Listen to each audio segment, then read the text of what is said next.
something very interesting is happening after the demolition of homes in Cooper's Pen.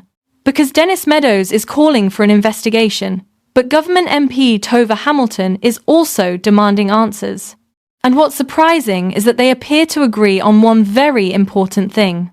Something about the way this operation was carried out needs to be explained. What they did, they came in the morning, they unlawfully pick up young men, you carry them to process them. So what you do, you remove the men who are often boisterous, leave the ladies on their own, and then you come and lick down the place. You release them in the evening.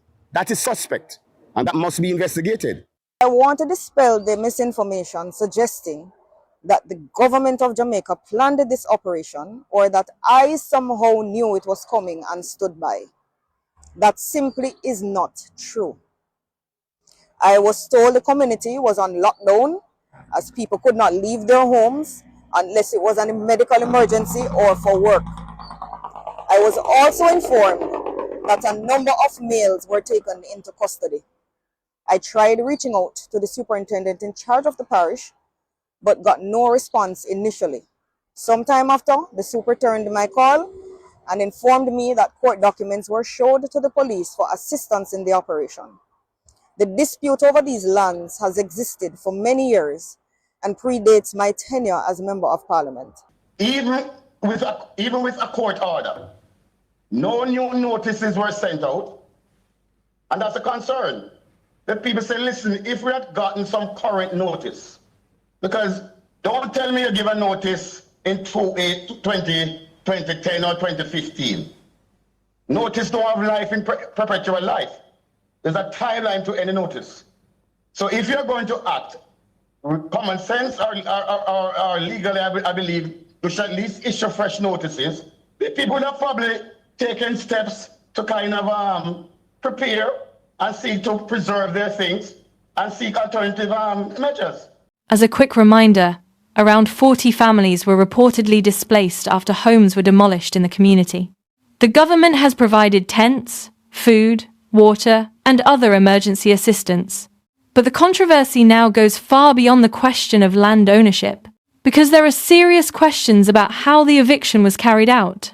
Tova Hamilton, the MP for Northern Trelawney, has been very clear. She says this was not a Government of Jamaica demolition operation. According to Hamilton, it was private sector-led, and she says she only found out when residents were already being displaced. Land ownership matters, property rights matter, and the rule of law matters. But here is where I draw the line. The rule of law and basic humanity are not enemies. You can respect property rights and still respect people. You can recover possession of land without stripping another human being of dignity. The government of Jamaica cannot simply dictate to a private landowner how that owner should deal with his or her property within the confines of the law. But surely, as Jamaicans, we can expect that our people will be treated humanely. A 3-day-old baby should never have been placed in a bath pan and put outside, while her mother, who had just undergone a cesarean section, was forced out of her home. But here's where things get interesting. Because Hamilton isn't simply defending the government. She's demanding answers about who authorized the operation, what instructions were given, and what safeguards were put in place for children, elderly people, and families. And she says the government will examine whether everything that happened was lawful. But Dennis Meadows is taking it a step further. He says the government is complicit. And he specifically questioned what happened to some of the men before the demolition. There's no doubt that the kind of state resources I see deployed yesterday, the interest of private interests was obviously took precedent over the interest of the common man. Even with a court order, no new notices were sent out, and that's a concern. That people say, listen, if we had gotten some current notice, because don't tell me you give a notice in 2010 or 2015. Notice don't have life in perpetual life. There's a timeline to any notice. So if you're going to act, common sense or legally, I believe, you should at least issue fresh notices. The people would have probably taking steps to kind of prepare and seek to preserve their things and seek alternative measures. But interestingly, both are asking questions about how this operation was conducted. And that may actually be the biggest issue here. Because this isn't simply about whether someone legally owned the land. It's about what happened when that legal right was exercised. Was proper notice given? Who authorized the operation? What role did the police play? What happened to the people who were reportedly taken into custody? And were adequate safeguards in place for children, elderly residents, and people's belongings? Those questions now need answers.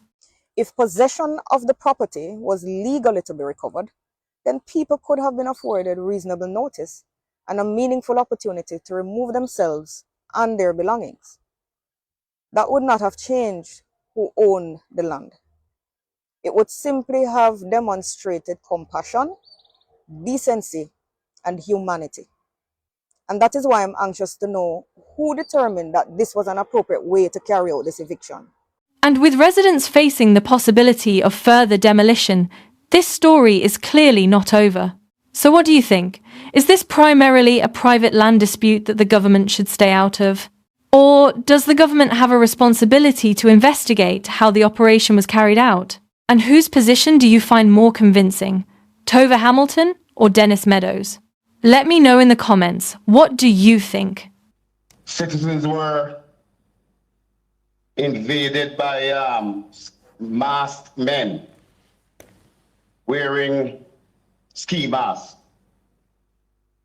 A battalion of police, the entire Era 1 command, including Westmoreland, St. James, Hanover, and Trelawney. Combined division, including helicopter. And that's where the problem is for me.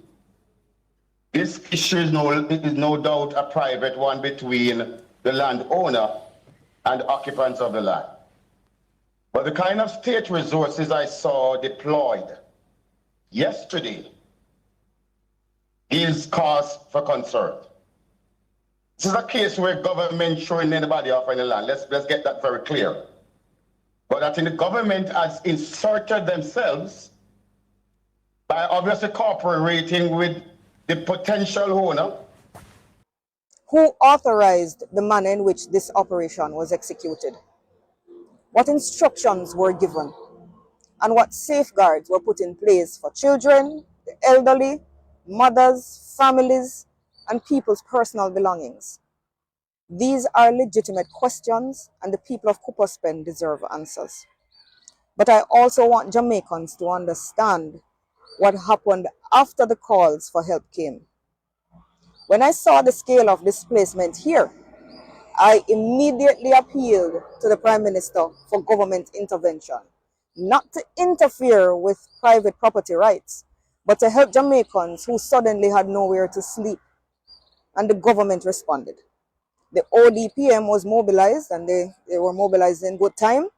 And I remained with the community while we awaited the trucks bringing emergency assistance so that displaced residents could at least have somewhere to lay their heads last night. That is the distinction that must be understood. The government of Jamaica did not carry out the demolition. The government responded to the humanitarian crisis that followed it. Today, I am back in Cooperspen. I will continue working with the affected families and the relevant agencies to determine what assistance can be provided and how we can help people begin to pick up the pieces. We will examine the history of the land. We will examine the legal issues.